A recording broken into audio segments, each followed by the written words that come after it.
డబ్బుని దాచుకోవడం అంటే భారతీయ మహిళలే ఎక్కువగా గుర్తొస్తారు.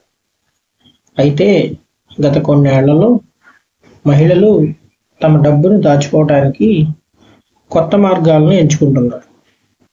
ఇప్పుడు మ్యూచువల్ ఫండ్ల ద్వారా స్టాక్ మార్కెట్లో పెట్టుబడి పెట్టేందుకు ఆసక్తి ఎక్కువ చూపిస్తున్నారు.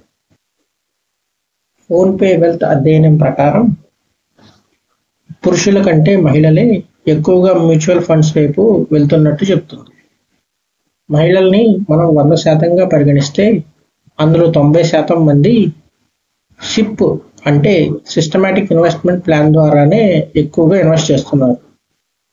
మహిళలు సాధారణంగా ఈ సిప్ సిస్టమాటిక్ ఇన్వెస్ట్మెంట్ ప్లాన్లో ఎక్కువ మొత్తాన్నే పెట్టుబడిగా పెడుతున్నారు.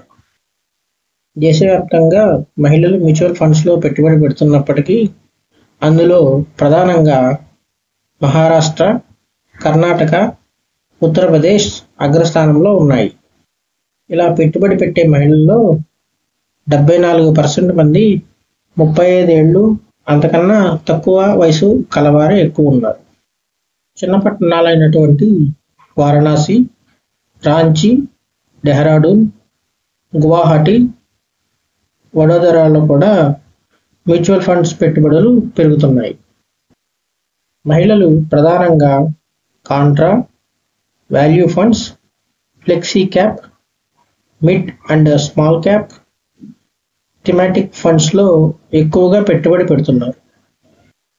ఈ మార్పు మహిళల ఫైనాన్షియల్ ఇండిపెండెన్స్కి అద్భుతమైన సూచిక.